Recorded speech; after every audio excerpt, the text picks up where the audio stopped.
So my talk tonight is entitled From Metaphorical to Literal Door Openings in Children's Literature, and I'm particularly interested in young children's literature and young readers for this talk. As Justina has intimated, this is an approach that has some history in the field of children's literature, and in particular in the field of multicultural children's books. And if, generally speaking, we contend that children's literature metaphorically open doors for their readers, Bishop, so Rudine Sims Bishop, has famously argued that children's books have a key role to play in terms of multicultural literacy, whether they constitute metaphorical windows, offering views of worlds that may be real or imagined, familiar or strange, or sliding glass doors that readers have only to walk through in imagination to become part of whatever world has been created or recreated by the author. So for Bishop, both non-white children and children from dominant social groups benefit from reading children's books that are windows and or sliding glass doors. Socially privileged children need books that will help them understand the multicultural nature of the world they live in and their place as a member of just one group, as well as their connections to all other humans, so that they do not grow up with an exaggerated sense of their own importance and value in the world. Non-white and underprivileged children need books that are not only windows, but windows that are also mirrors, which Bishop argues happens when lighting conditions are just right for them to see themselves not distorted, but reflected in the books they read. While Bishop is aware that literature, no matter how powerful has its limits, she calls for children's books that can act as mirrors, windows, and sliding glass doors to celebrate both our differences and our similarities. So this call for inclusive children's literature was published in 1990, but it's still intensely topical nowadays. I'm thinking first of Miller's article that came out in 2012-2013, entitled Literature Opens Doors for All Children, and which focuses on children's literature and young adult literature about disability, and advocates engagement with these issues in order to develop awareness and empathy, to empower differently abled youths, but also to increase engagement and foster reading pleasure. Naidu and Dahlin similarly reckon that reading can pave the way for cultural competence, and their book is aptly subtitled Opening Doors Through Reading.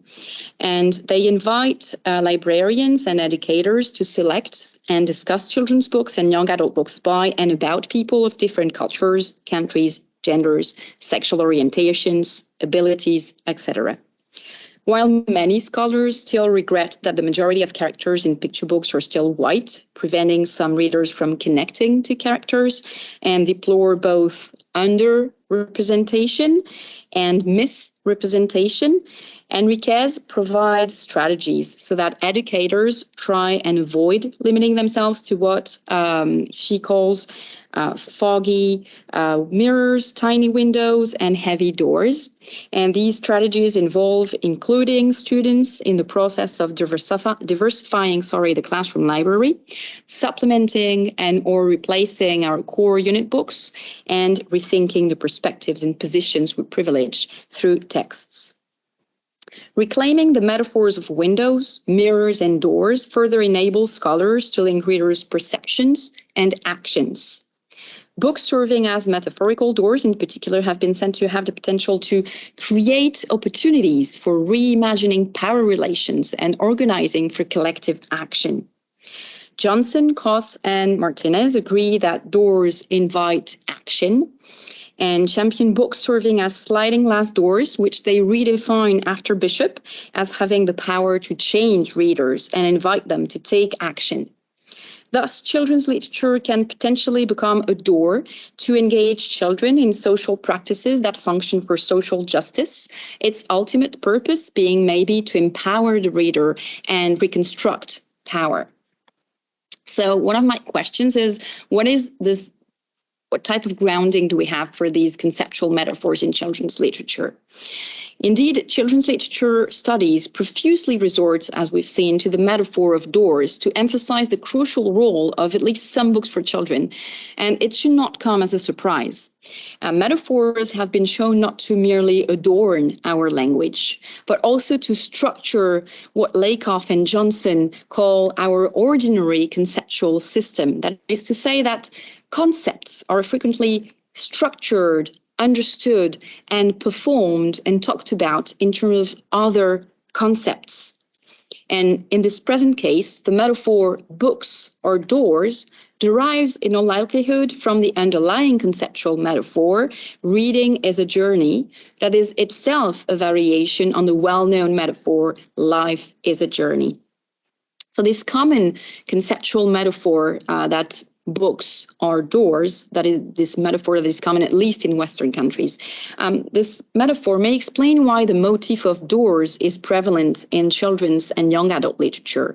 In the field of English language children's literature, for instance, we can think of Alice's opening the 15-inch high door leading to the loveliest garden in Lewis Carroll's Alice's Adventures in Wonderland, but also Mary Lennox's own unlocking of the door to the secret garden in Frances Hodgson Burnett's The Secret Garden.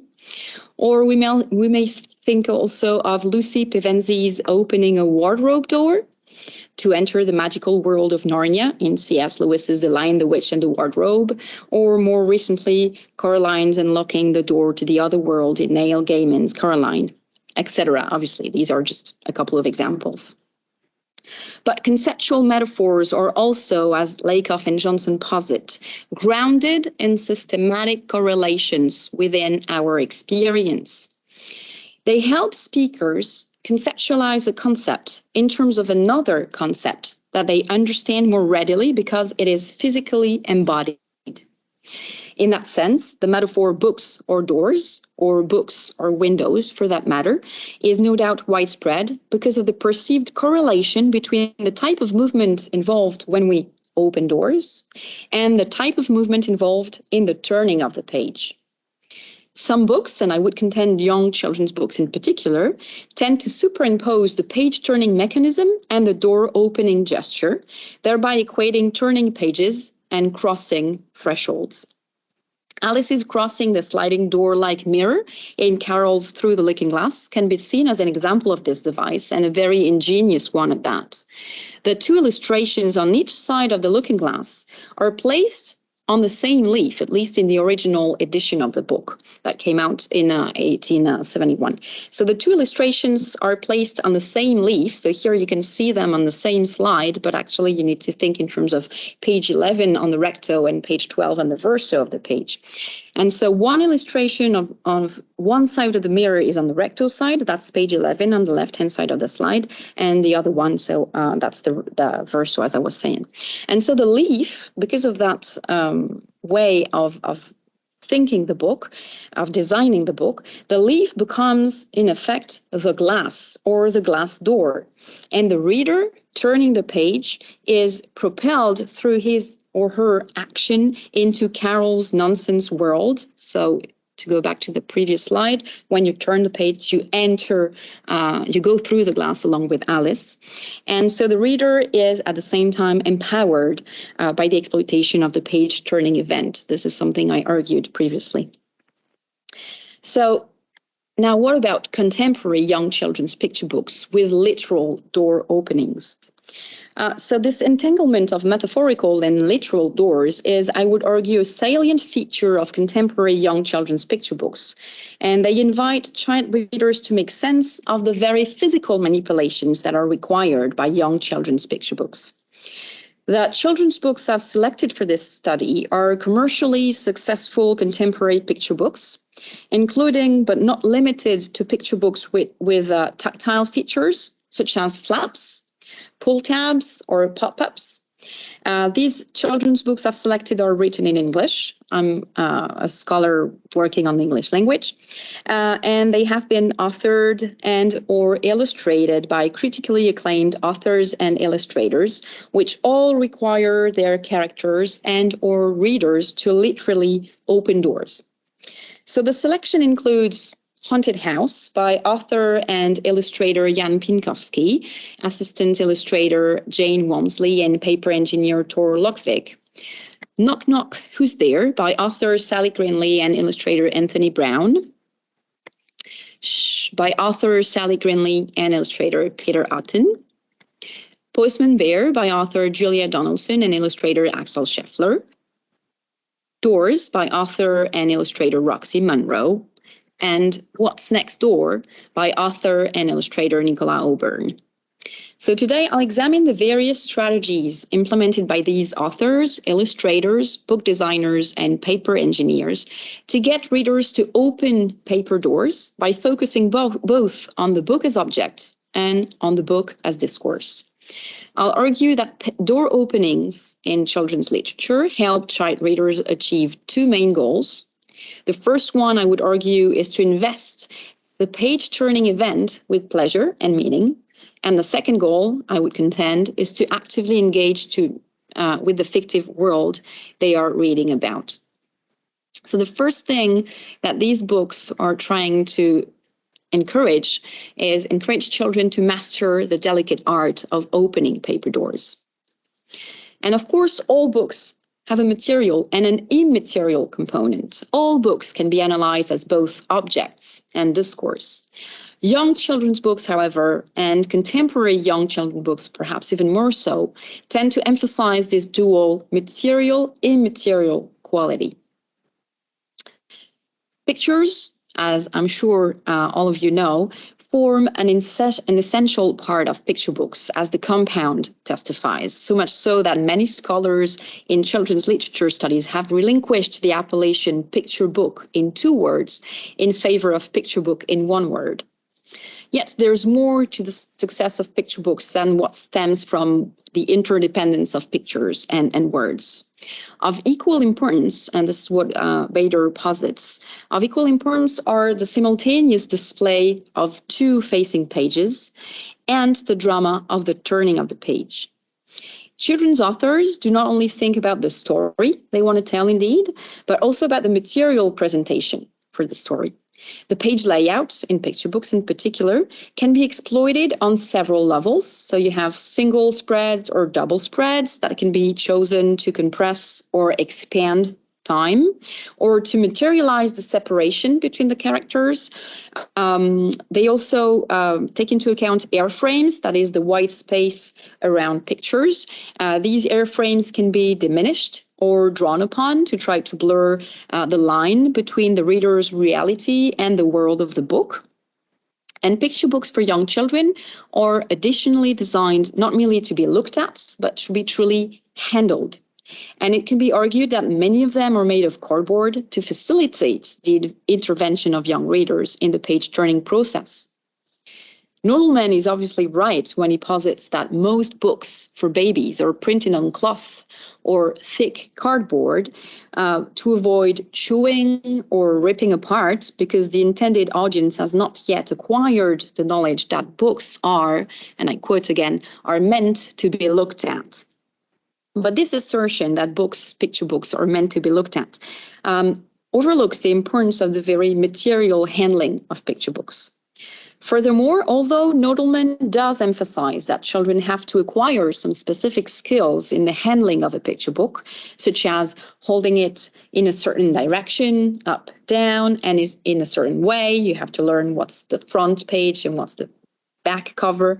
Nodelman does not insist on the page-turning event itself. Similarly, while Nikolaeva and Scott focus on what they call page turners, which they define as a detail, visual or verbal, that encourages the viewer to turn the page and find out what happens next, Nikolaeva and Scott do not really address what actually happens to child readers as they make the very physical gesture of turning the page, or as they see the adult storyteller turn the page. As Mackie puts it, the page-turning requirement of a picture book contributes a great deal to the overall impact of the text. Furthermore, the page turn takes time, builds in obligatory pauses in the reading. its contribution to the rhythm and pacing of a text is enormous. No amount of punctuating and paragraphing can be as absolute as the built-in break of a page turn. Though the page-turning event has become invisible for many adult readers, the gesture itself and the subsequent event is far from invisible to child readers, to young readers. It can be tricky for them to actually turn the page. They sometimes inadvertently turn several pages at a time or almost tear the leaf apart if the book is not printed on cardboard. Page turning itself becomes a dramatic event in the handling of the book and not just the reading of the book. A page break may not be a mere rift in the narrative, but a rift in a book handling experience. In La lecture comme jeu, the French scholar Picard defends the idea that each adult or each competent reader is composed of three elements: the liseur, the physical person who maintains liminal contact with the external world, the lu, who is absorbed in the fictional world and surrenders to his or her emotions when reading, and lastly, the lectant who engages with the text more critically. So the liseur is the physical person touching the book, the lu is the person who becomes engrossed and captivating by the book, and the lectant who thinks about what does the book try to achieve. And according to Picard, it is only when the liseur, the lu, and the lectant are all fully functioning that a reader can truly enjoy his or her reading experience, which then becomes, according to Picard, akin to a game. In the case of very young readers, the reading experience can be impeded by the page-turning process. Young children who are not competent liseurs are not skilled enough in the art of turning the pages, or their witnessing the page-turning event is so exceptional and unfamiliar that it becomes the only center of attention. A liseur is, in effect, aware of the external world, which includes the materiality of the book. But this awareness of the external world is not so preponderant that it prevents the reader from becoming immersed in the fictional world, thus allowing the lu to emerge, or from engaging in a critical discussion about the text, and thus allowing the lectant to emerge. Some picture books for young readers address this very question of turning young children into competent liseurs by resorting to specific devices to help them master the art of turning pages. In particular, the picture books I'll analyze today equate the act of turning the page, which can still be difficult for very young children, and the act of opening doors, which is a familiar feature of their day-to-day life, thereby helping young children become experts at page turning and find pleasure in it. Two visual strategies are implemented to reach this goal: the superimposition of doors and pages, and the use of door-like flaps. The door page equation is exploited in 4 out of the 6 picture books of my corpus. Knock Knock Who's There relies on a repetitive pattern that superimposes doors and pages throughout the picture book. The reader is invited to wander along with the child character, who you can see on the slide here. The reader is invited to wonder who's knocking on the door that can be seen on the right corresponding spread. The door, as you can see, does not exactly cover the whole page, since the door frame and a small part of the wallpaper and a small part of the carpet at the bottom can be seen on the right spread. But the lack of an airframe around the picture gives the impression that the page is, in effect, a door. Every 2 pages, the child hears someone knocking on the half-open door, asks who's there, and the reader has to turn the page / open the door to find out who the creature behind the door is. Pieńkowski's Haunted House and Munro's Doors superimpose their front covers and doors, as you can see here. The reader of Haunted House has to bravely open the book / open the front door to enter the eponymous haunted house. The front cover of Munro's Doors likewise represents a door, which a child opens for and / or with the reader. The front page of Shhh does not represent a door, but a castle. But the front door is strikingly represented on the third page of the book.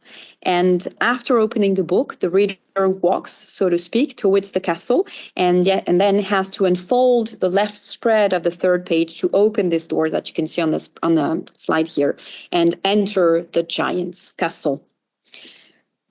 While What's Next Door does not feature door-like pages in the same way as in Knock Knock, Who's There, Haunted House, Shh, and Doors, Nicola O'Byrne does draw, or has the reader draw, as you can see, doors on every 3 right spreads of her picture book, that is to say on the recto sides of the pages, which the reader has to turn to reach the next page, as if pushing a half-open door open to get to the next room.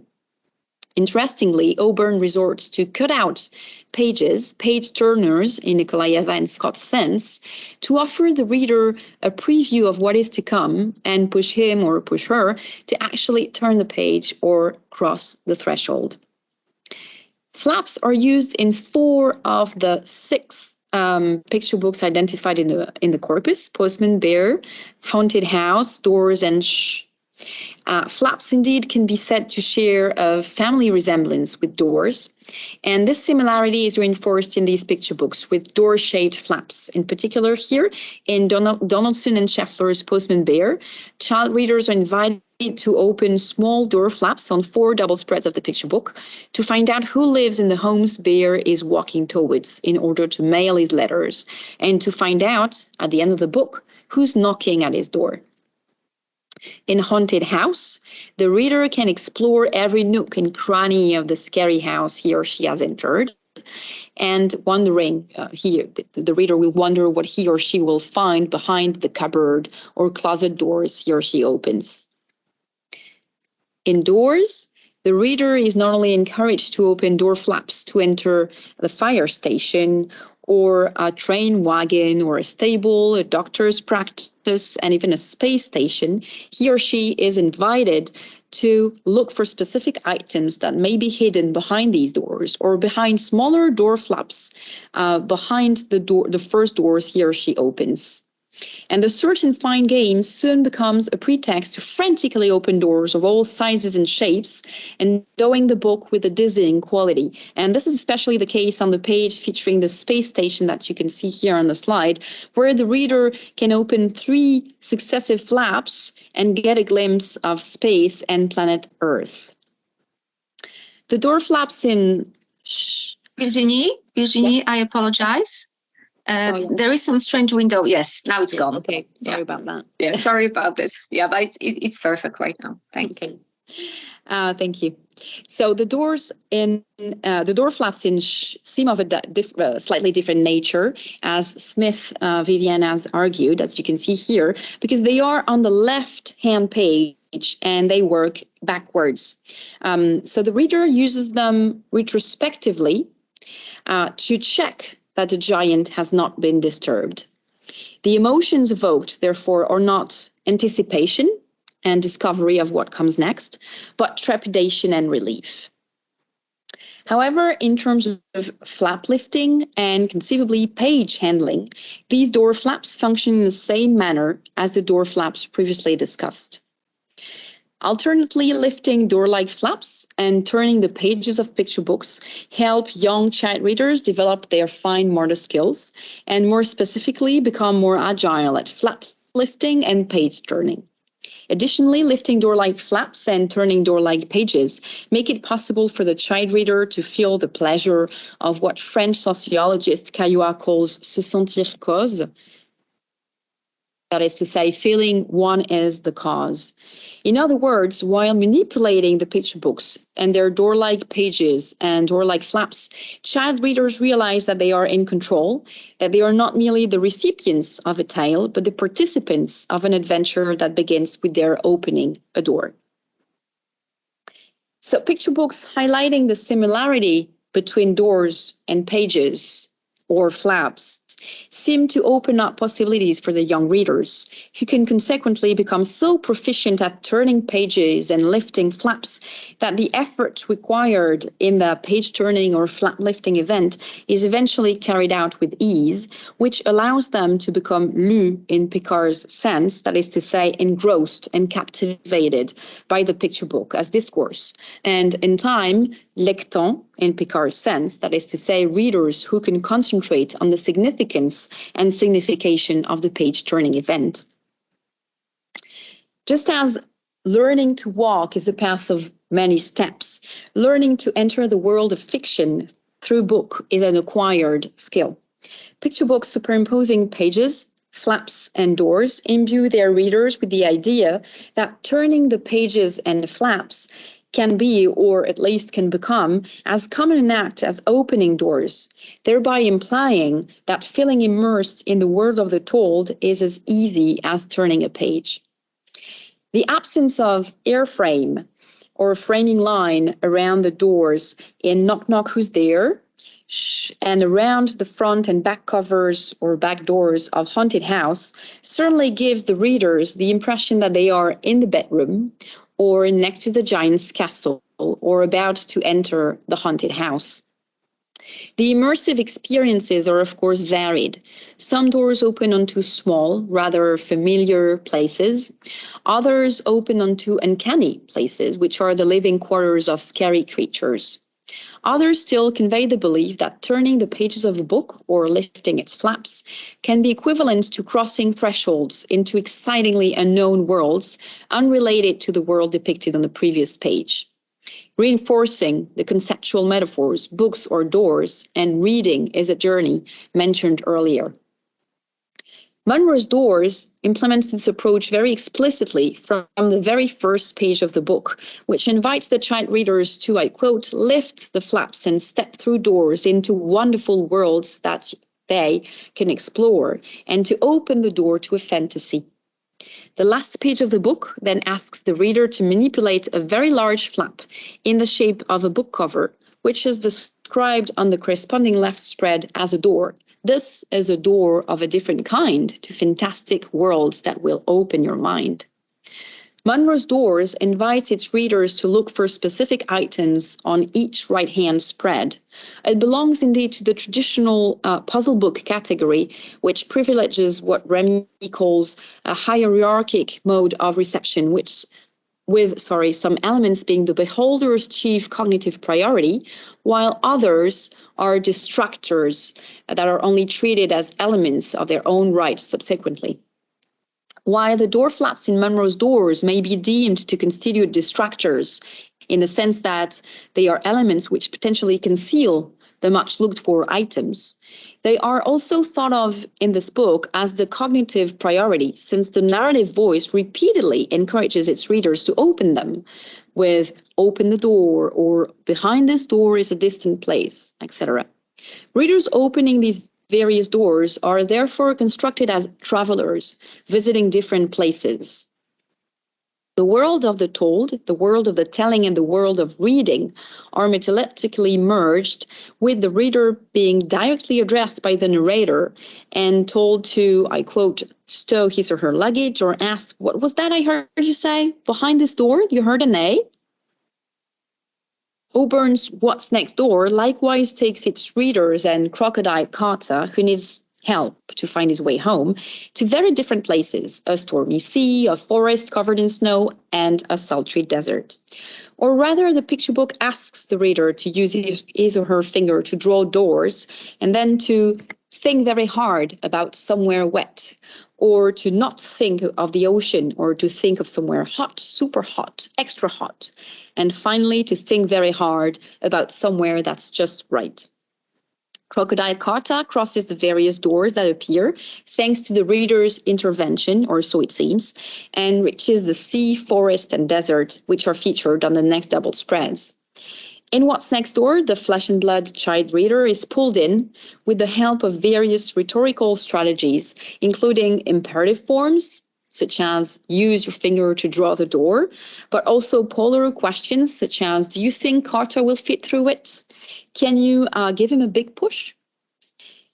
So these are direct addresses by the figure of the author and or the narrator. And these direct addresses draw readers into the fiction in most potent ways, namely owing to doubly deictic you, which superimposes the virtual narratee and the flesh and blood reader. Child readers probably find it hard to resist suggestions such as use the finger to trace the dotted line, or look through that door and see if she, meaning the cat, is still asleep, made to them directly, just like they probably open the door flap as implicitly requested by the WH question, who lives in this tree? The picture books studied here abound not only in what is called in linguistics direct directives, but also indirect directives. That is to say, attempts by the speaker to get the hearer to do something that are made indirectly by way of another illocutionary speech act.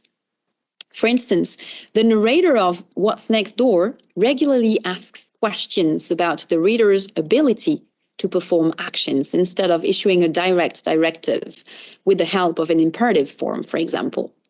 Can you jiggle and wiggle the book to help him through? Instead of jiggle and wiggle the book to help him through. Or can you blow on him to dry him out? Can you tip the book to help him through? Etc. The narrator of Postman Bear similarly asks the reader questions about his or her desire to do something instead of a more direct form of directive. For instance, shall we count the letters instead of count the letters or let's count the letters? And would you like to open one instead of open it? These picture books therefore construct the implied reader's responses in the greatest details, whether directly or indirectly, in an attempt to determine the actual reader's actions. These strategies are in effect constraining on a certain level, and this is something I argued earlier, and it can be seen as limiting the child reader's responses, revealing how difficult it may be for child readers of adult-authored children's literature to escape what Nicola calls heteronormativity, that is to say, normativity pertaining to adult age. But these strategies can also be seen as ways to maximize the benefit to the reader, to use Leach's words, and to enhance the reader's pleasure. Indeed, direct addresses inviting the reader to open door pages and lift door flaps allow the reader to become lu, that is to say, a reader surrendering to the textual and material structure of the picture book, who thereby discovers that opening a paper door can open up large fictional and emotional horizons. Picture books with flaps are designed to increase the child reader's physical interaction, often leads parents to think and publishers to argue that they support children's engagement with book content. While the increased efficiency of flaps in terms of word or facts learning is debatable, and this is something that these scholars have argued, it has been shown that they do encourage the readers of narrative picture books to expand their horizons, whether in terms of representation, genre, or language. In the case of narrative picture books, including page turners, Gressnich contends that they encourage the child to take an active part in the reading process, as they tendentially require an interactive and conversational reading. Bartow further shows how the page break invites the reader into the story as he or she becomes responsible for helping to make sense of the narrative. In other words, the page break can provide the reader a space to engage in a writerly read, as Bart puts it, in that they demand the reader to insert himself or herself into the formation of the narrative. While the picture books examined today cannot be adequately described as educational in the strict sense of the word, in that they do not teach their readers new words or new facts, I contend that they do help them better experience books and narratives. In particular, with their focus on doors, door flaps, and door pages, they help readers realize the significance of the page-turning process in the understanding of picture books and how this reflexive activity is required to experience the picture book to the fullest. In other words, how they need to become lectant in Picard's sense. As Boyce explains, a careful examination of the front cover, front door of Haunted House enables the reader to anticipate what role is going to be required of him or her. In particular, the note, "Let yourself in," stuck behind the doorknob, invites readers to take control by establishing that no one is going to open the door for them, the action now being the choice of the reader, who implicitly takes ownership of the experience. Becoming a lectant, however, does not completely correspond to becoming active in a purely or strictly physical sense. As Picard puts it, lectants analyze the book they read and deconstruct their underlying structure or underlying discourse to better understand and enjoy it. They can be active in a physical sense, but are, above all, active in an analytical sense. One can contend that this may happen to observant readers of these picture books, which child readers may, of course, be. For instance, while the observant reader of What's Next Door will only see a blank space through the first cutout page and cannot, therefore, anticipate the fact that Crocodile Calta will fall into a stormy ocean after crossing this particular threshold, he or she will notice that there are some snowflakes through the next cutout page, hinting at the fact that they will next visit a very cold place, which is utterly unsuitable for a crocodile. The observant reader turned lectant will in all likelihood understand and relish the fact that the whole book is actually a joke on the reader, who is repeatedly invited to imagine a good place for Crocodile Calta, but will repeatedly send him to inappropriate places, at least till the very last page of the book.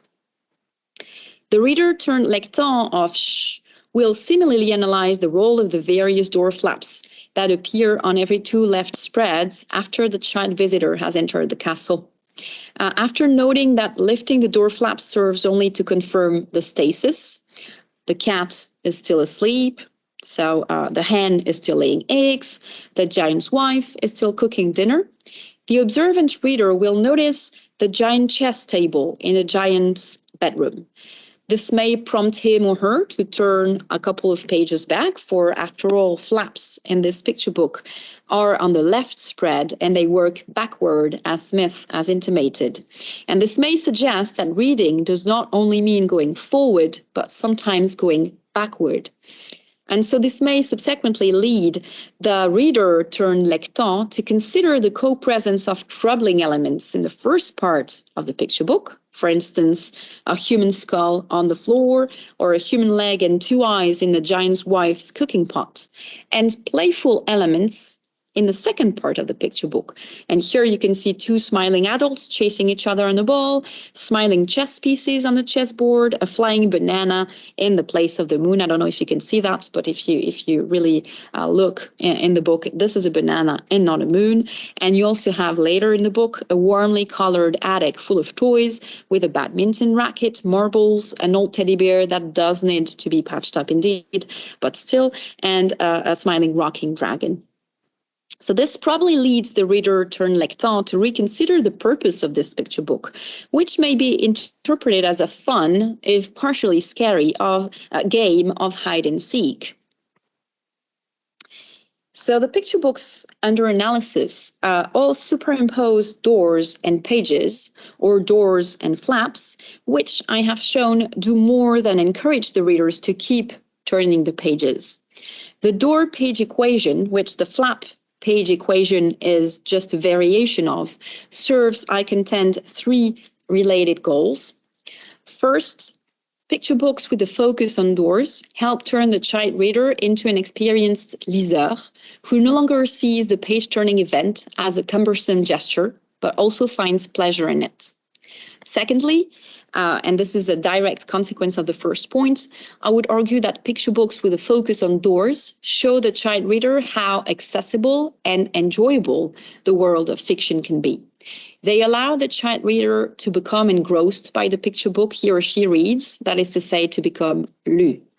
And lastly, picture books with a focus on doors draw the child reader's attention to the page turning or flap lifting event and its key role in the economy of a picture book. In particular, how going backward may be as important as going forward when reading, and how anticipating what will be represented on the next page adds to the understanding of the picture book, thereby turning the child reader into a lectant, a role which is of course not accessible to adult readers only.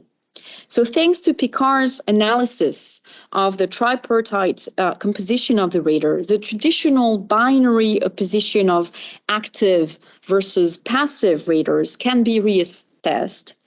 Picture books with a focus on doors do not necessarily render their child readers more active in a strictly physical sense than other picture books, but they do, however, empower them on these three related levels.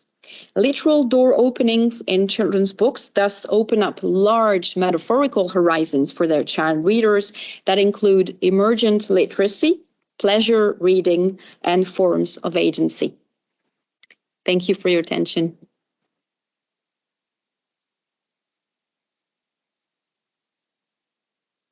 Thank you so much, Virginie. You can hear, sorry, you can't hear, you can see, sorry, some well, I hope you can. Hands clapping. Yes. Many of them, and hearts as well. Thank you so much for drawing our attention to this complex idea of agency. I think that emerges in the encounter between the reader and the book, and also I think stressing that it's not just child readers that experience this development that Picard is kind of describes. So we have time for questions. So as Basha said, you can pose a question in the chat if you have access to it, or you can just raise your hand and say it out loud. Virginie, are you with us? I can see Virginie. Hopefully she will rejoin in a moment.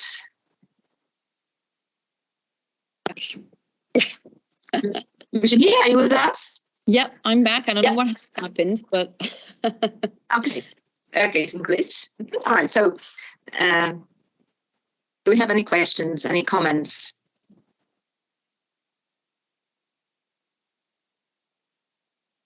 Maybe they will come. I hope, I'm sure they will come in a second. Now, if I may ask a question, maybe it's more of a comment, but have you thoughts on how maybe, well, there is a question, so maybe start and then move on to the question in the chat.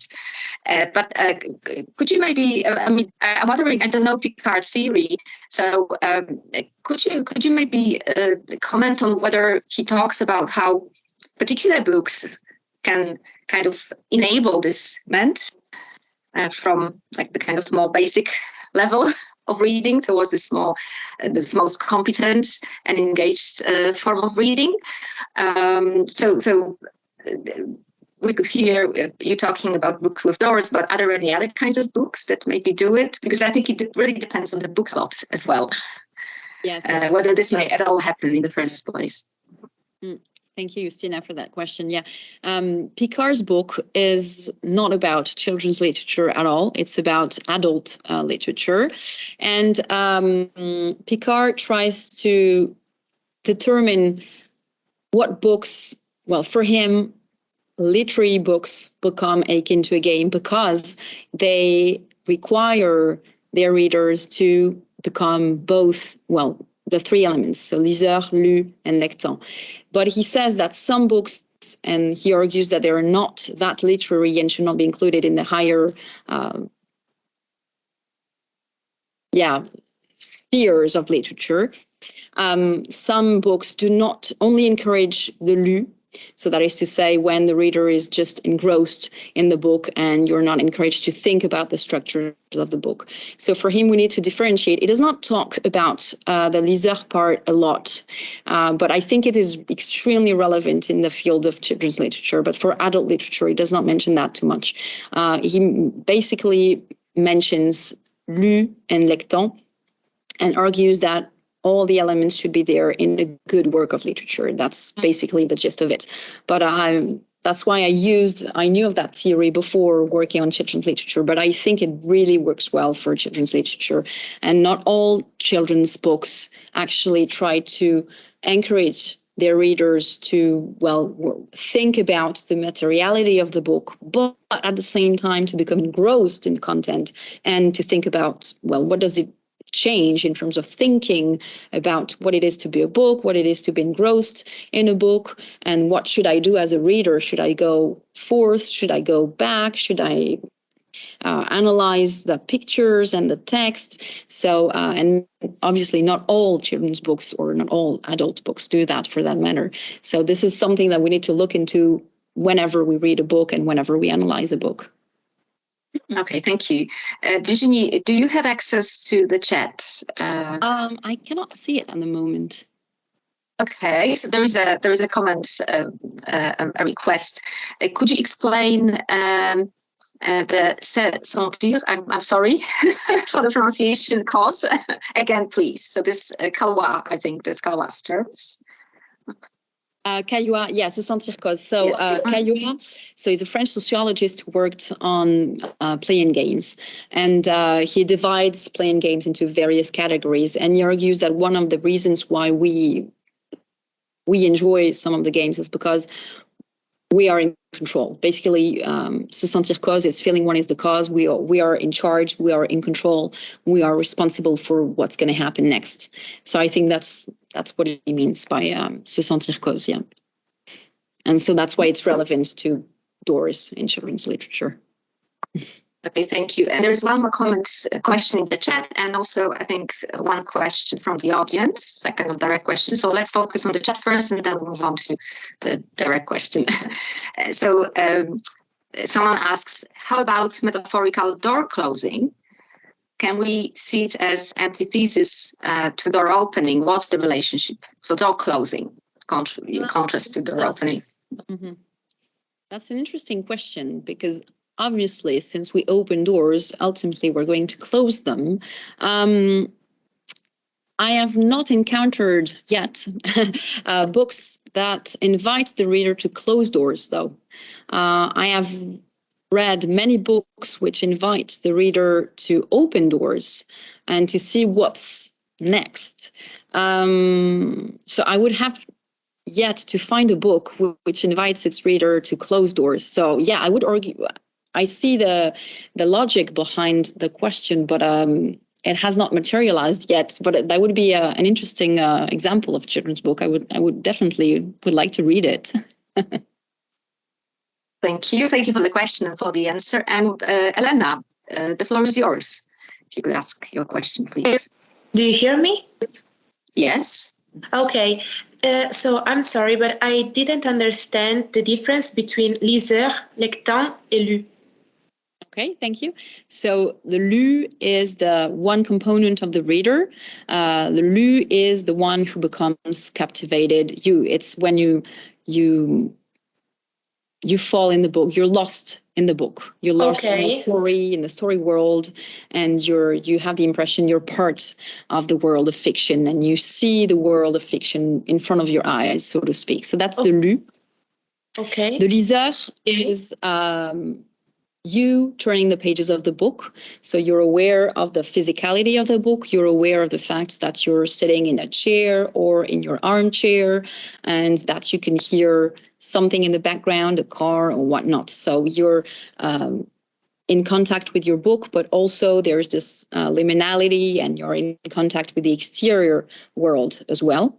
Okay. And the lectant involves your analytical skills and how you analyze and think about the structures of the book. What does the narrative structure expect or demand of the reader? And so it's more, in terms of thinking about the book and analyzing it, examining it.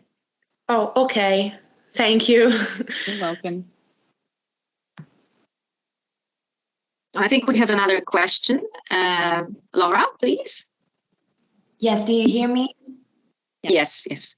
Okay, so I was just wondering, as you said, if we read a book with doors, we are just not me, but the children are curious. They feel like trepidation and then relief.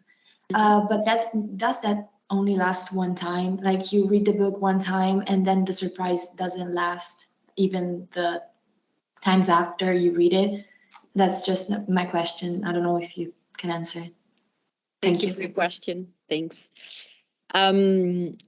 I've got several answers. My answer as a mom shows that it's not true. There is still a large amount of trepidation and relief whenever you read all these books. Just like when you watch a movie for the upteenth time, or when you read a book for the upteenth time, you're still hoping that such and such character is not going to die, even though you know perfectly well that they are going to die. So it's the same thing for children's literature, but not just, like I said, children's literature. It's really the case for movies or any type of book. Whenever you reread them, in the sense that because you're engrossed in the world of fiction, one part of you is the lu. You really see the events as they unfold before your very eyes, and you feel for the character and you want something else to happen to them, even though your analytical self knows that something else is going to happen. So I would argue, so here I shifted from my mom character to my researcher character. And so I would really say that because we are composed of several elements, even though we know what's going to happen next, what's behind the door, well, we're still, and children are still excited at the idea, well, what's next? What's behind the door? Let's find out. Let's shut the door. Oh, it's too scary. And so this is something that that comes from this component of the reader that is the lu, I think. Thank you. Welcome. Thank you for the question and for the answer. Do we have any other comments, questions?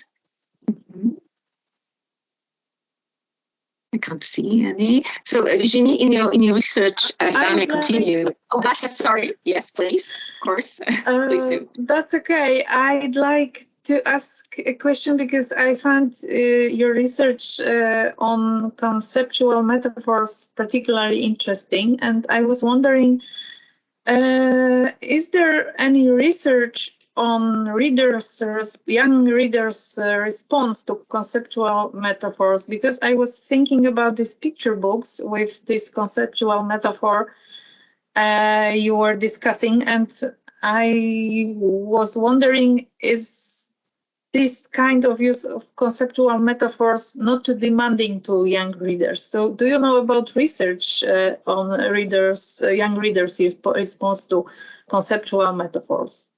Thank you for the question. To my knowledge, there is no such research, so this is something that should be looked at.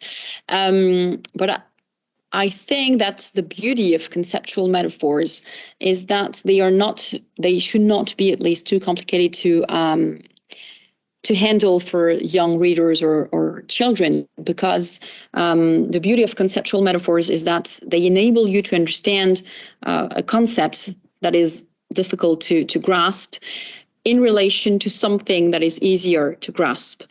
Hence, books or doors. Maybe if it's difficult to understand what books can be and what they can do, and that they can lead you to different places, well, if you compare them to doors, so that's one of the conceptual metaphors that we have in Western cultures. If you compare them to doors, well, you will get a sense of what books can do. You can open them and then go somewhere else. And children are familiar with doors. Obviously, we open doors all the time, every day, whether at home or when they go some places. So they will understand books better because of this conceptual metaphor. And it's the same thing for reading as a journey.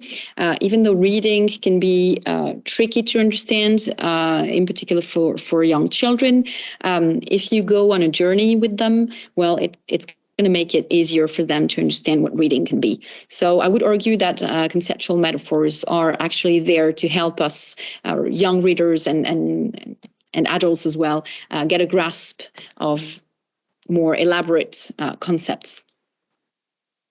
Thank you. Thank you very much. You're welcome. Thank you for the question in the first place and for the great answer. And we have a question in the chat as well from Agnieszka. Could you briefly refer to the liseur's functioning in ebooks or other media books? Oh, that's an interesting question. I have not looked into that at all, so I'm afraid I have no answer. But yeah, I must admit that I thought about it because obviously the swipe, the gesture of the swipe is not exactly the same as the gesture the page handling, the page turning mechanism, and the door opening. So this is something that I don't know if anyone has written on that, but this is something that needs to be looked into indeed. I'm sorry, I have no real answer, but thank you for the question. Thank you. Agnieszka's thanks as well in the chat. Do we have any other comments, questions?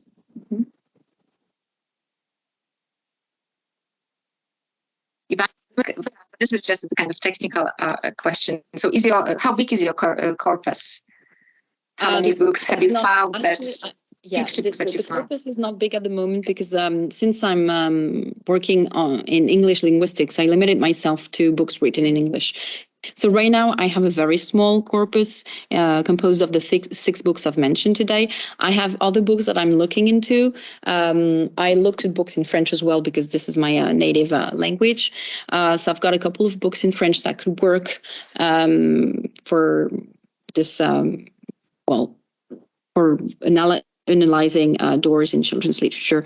But what I found out is that the majority of books with doors, well, there are not that many books with doors, and some of them do not really link doors and pages. So what was really interesting for me was the relationship between the two. And some of the children's books I looked into have flaps, but do not connect flaps with doors either. So I've got what I started with many books, and then I little by little I selected the only ones with superimposition of doors and flaps or doors and pages. And so that's why I have a very narrow selection of books, of children's books for now. But I would like to expand that to make sure that it actually works well, obviously for a larger selection of children's books. Maybe Robert Sabuda's books would be worth checking. Yes. I actually had a look as you were talking at some just, photos of these books. I don't have a copy at home at the department, but I couldn't actually find any doors, but just looking at some samples. So this is, it's worth checking. But of course, there are other ways as well of, I guess, maybe transporting readers to these other worlds than just you're talking doors. About the pop-up books. Yeah. But maybe there are some doors there as well. They are. I need to look into them because I worked, as you know, I worked on Sabuda's pop-up books a couple of years back. I'm not sure there are doors in the shape of flaps or small pages, because there are several types of pages. So I need to look into that. But yeah, in terms of becoming engrossed, captivating, or pulled in the structure of the book, there are different strategies indeed. And pop-up books form a different category and a type of pulling in the reader. But I think Haunted House, so I don't know if you, so I have it here with me. It's partly a pop-up book as well, as you can see here.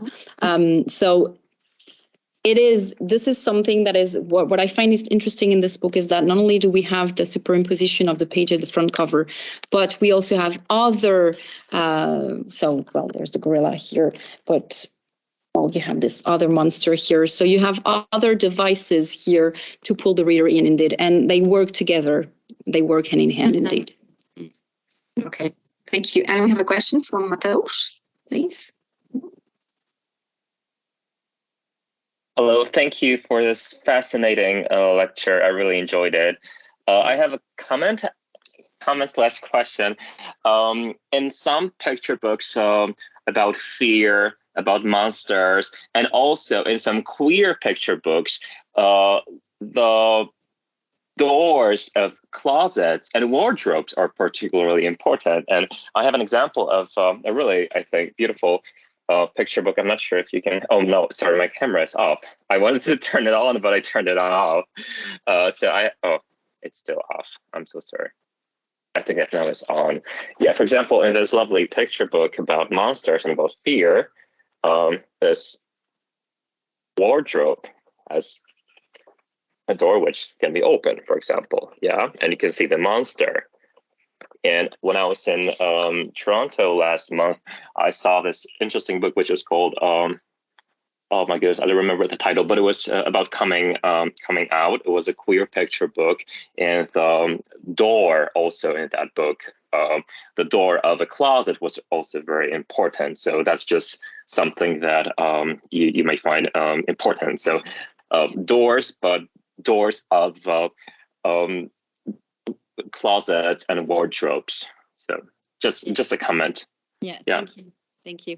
Yeah, and also in the book which I mentioned, it was also like a pop-up picture book. So you can actually interact with the closet.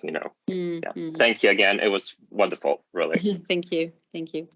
Yeah, this is interesting indeed, and in particular in the case of the queer picture book, obviously the importance of the closet is extremely striking. We have closets in Haunted House as well, and with a monster of another type here, obviously, poking out of the closet when you open the door. I think this adds to this idea that anything can happen when you open a door, but I think the metaphor, going back to the conceptual metaphor of books or doors and reading as a journey, I think the metaphor underlying opening closet doors is different, because even though we can argue that things can be exploited in several ways, and this is the case in The Lion, the Witch, and the Wardrobe, when we open a wardrobe and we go to a different place. But it depends how it is exploited. But if it's exploited in a very realistic way, opening the door of a wardrobe or a closet does not mean you're going to enter a different world, which is why initially I did not include the opening of boxes, because we have a lot of that. I'm thinking of the collection of books, the spot books, when you open boxes, you open lids all the time. But I did not include these initially because I thought, well, the underlying metaphor is different. When we open a box, when we open the door of a closet or of a wardrobe, we do not expect to go somewhere else. And this is different with the door. The metaphor is different. We go somewhere else. So hence the rationale behind my corpus. But I do agree with you that in non-realistic books, including Gothic books or other types of books, you go somewhere else and you encounter other people there. So it is interesting to look at that, and I'll definitely look into it. And if you do find the reference to the book, please send me an email. I'll check it out. Thank you. Thank you very much for the comment, Mateusz, and for the recommendations and for the response, of course. Basia has shared an example of a Dutch picture book with this concept of the Dorppapieren Museum. I'm sorry, Basia, I can... Ted van Lieshout, it's a Dutch writer, but I don't think this book is translated. It's a book about museum of paper or something like that. So when you open the door, you are in the museum, and the door is Porta del Paradiso. So that's an interesting example, I think. Maybe it's useful for you. Thank you. There's also, I'm thinking of a Korean book that I stumbled upon when I was starting to collect references and starting to work on that project. That's entitled Door, and it's an interesting. I think there's no word whatsoever, so it's even though it's Korean, there's only the title that's in Korean, and then you enter. There's a work on colors as well. The first part, I think it's in black and white, and then you open the door to different worlds and all the colors emerge and different types of creatures. So this adds to this idea that when you open the door, you're going to go to different places, much like I'm thinking of that because you said the door to paradise. And so you have this this idea that when you open the door, well, anything can happen and you can enter a wonderful world full of colors and possibilities.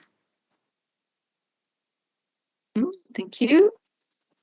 Do we have any other comments, questions? No, maybe just a final, comment question. Maybe you could elaborate on that. I was very interested in actually this idea of the parent and the child reading together and maybe enabling each other in discovering the book, and also in opening these doors, in turning the page, enjoying this moment. Oh, there's a question from Nicola as well. So just a comment from me, and then we'll move to Nicola. Thank you, Nicola. Yeah, I was wondering again if you have any thoughts on how this becoming a more, again, engaged critical reader can work both ways. I mean, for both readers, kind of regardless of age, and especially the mediation, right, and the sharing experience, how it matters for this process. I would say it really depends on the books, because some and the becoming lectant, I think it's going to be slightly different for the adult reader and the child reader, because I would argue that the adult, well, it depends on books, but for some books the narrative voice is the voice that's going to be used for the adult reader, and the adult reader can decide to either repeat the words or change them, and the narrative structure is going to either encourage the adult reader to just repeat, to be just the storyteller, the second storyteller, and just repeat the words, or you're going to be encouraged to actually change the words. And I'm thinking of well, this book that I analyzed in detail. In this book, since the words on the page encourage the adult reader to just keep saying shh, but you actually want the child to react and to be noisy and rowdy, you are going to elaborate and add words. So even though the book itself encourages the adult reader, well, asks the adult reader to just read the books, to read the sentences without adding anything, you are going to have to encourage the child. And so you're going to change this. For instance, here, we have, I dare you to say boo, but at that point you've said shh like 7 or 8 times, and so you're going to have to encourage the child and say, come on, say boo, go ahead, I'm sure we will not wake up the giant. And so here I would say that there's a discrepancy between the narrative structure, and so becoming lectant for the adult means you need to alter the text. Becoming lectant for the child will mean I have to go back and forth, like I said. I have to think in terms of, well, is this book really scary or is it fun? So I think the same book is going to entail 2 different experiences and 2 different readings for the child and for the reader. So this is the case for Shhh, but I would have to look into the other books to be sure whether there are different readings for the other books. I'm not so sure about Postman Bear in particular, which I included because I really wanted to make sure that it worked for very, very young readers. I'm not sure that the adult reader is going to change the text here. And so I'm not sure the experience, the becoming lectant, is going to be different for the adult and the child. So it really depends on the books, I'd say. Thank you. And Nicola, please.